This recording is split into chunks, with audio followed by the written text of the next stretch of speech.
वफाकी शरी अदालत के जज से मैंने बराह रास्त भी बात की है कि तुम लोगों ने कोर्ट में जिस खुला को प्रोमोट किया है, खुदा की कसम ला इलाहा इल्लल्लाह, ये जिना है, जिना है, जिना है। औरत दूसरे मर्द के लिए हलाल नहीं होगी। यही बिठा के मैंने समझाया वफाकी शरी अदालत के जज को। इधर मुझसे मिलने आए थे, चाय पिलाई, मैंने कहा खुदा की कसम ये जिना को तुम लोग प्रोमोट कर रहे हो। लेकिन जज साहब की समझ में ये बात नहीं आई। अल्लाह की कसम वफाकी शरी अदालत का जज भी जहन्नम में उल्टा लटका हुआ होगा, मेरी तमन्ना है। और ये हमारे वकील भी और हमारे जजेस भी, हमारे हुक्मरान भी और वो उलमा भी जो इस अदालती खुला पे खामोश है, आवाज नहीं उठा रहे, मेरी तमन्ना है। क्योंकि इन लोगों ने इतना बड़ा जुल्म किया हमारी फैमिली सिस्टम को डिस्ट्रॉय करने में, हमारे फैमिली सिस्टम को तोड़ने में, गर्लफ्रेंड बॉयफ्रेंड सिस्टम को प्रमोट करने में इस खुला के जरिए। मैं अल्लाह के सामने कह दूंगा, ए अल्लाह, मेरी जो जिम्मेदारी थी, मैंने हुकूमत के खौफ के बगैर, जेल कचहरी और तौहीन अदालत के खौफ के, इस कानून के पे से नहीं डरा। मैंने जो हक था वो मिंबर पे खुल के बयान कर दिया, मेरी जिम्मेदारी पूरी हो गई। ए अल्लाह, मैं बरी हूं। अब अगर कोई मौलवी इस पे खामोशी इख्तियार करता है, कोई जज इस खुला को सही करार देता है, कोई मौलवी, अहले हदीसों में बाज मौलवी ऐसा कर रहे हैं कि ये खुला ठीक है, ये सारे जहन्नम में उल्टे लटके हुए होंगे, सारे उल्टे, क्योंकि ये जिना को प्रमोट कर रहे हैं, खानदानी निजाम को तोड़ रहे हैं। ये मुझे एक बात बताओ, आपको पता हो कि मेरी बीवी को हर वक्त ये राइट है जब चाहे अदालत से खुला ले ले, आदमी उसको बीवी क्यों बनाएगा? फिर वो बीवी किस बात की है? गर्लफ्रेंड और बीवी में फर्क क्या रह गया? फिर गर्लफ्रेंड को भी ये राइट है जब चाहे छोड़ के चली जाए, बीवी के पास भी कोर्ट ने ये राइट दे दी है जब चाहे कोर्ट से खुला लेके चली जाए। अबे तो गर्लफ्रेंड ही रख लेता, इससे बेहतर नहीं था क्या?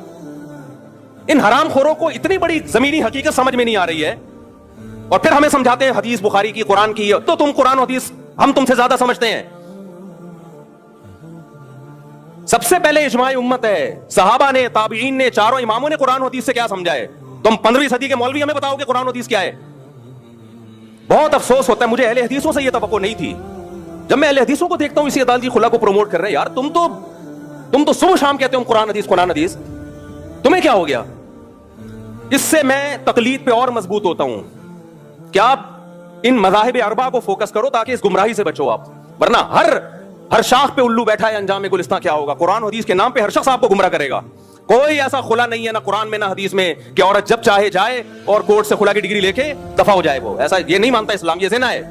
औरतों को पसंद हो तो भी ये जिना है, पसंद ना हो तो भी ये जिना है। जिना पे इस्लाम का लेबल मत लगाओ।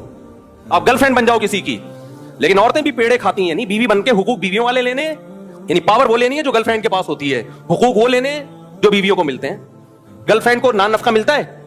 बोलो ना। नहीं, गर्लफ्रेंड का बच्चा हलाली होता है, हरामी होता है, हराम का बच्चा होता है वो।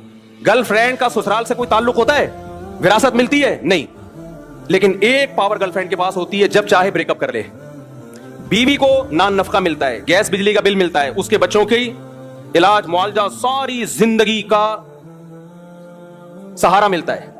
लेकिन एक चीज इस्लाम उससे ले लेता है, भाई तुम्हें इतने बेनिफिट्स मिल रहे हैं तो ब्रेकअप का तुम्हारे पास राइट नहीं है। हमारी अदालतों ने और वफाकी शरी अदालत ने उसको मौसर करार देके क्या किया है? औरत को हुकूक बीवी वाले दे दिए, यानी मर्द पे जिम्मेदारियां डाल दी, और पावर गर्लफ्रेंड वाली दे दी। तो आदमी का बेड़ा गर्क, आदमी का क्या कर दिया? बेड़ा गर्क कर दिया। और ये सिर्फ पाकिस्तान में नहीं, पूरी दुनिया में ये हो रहा है।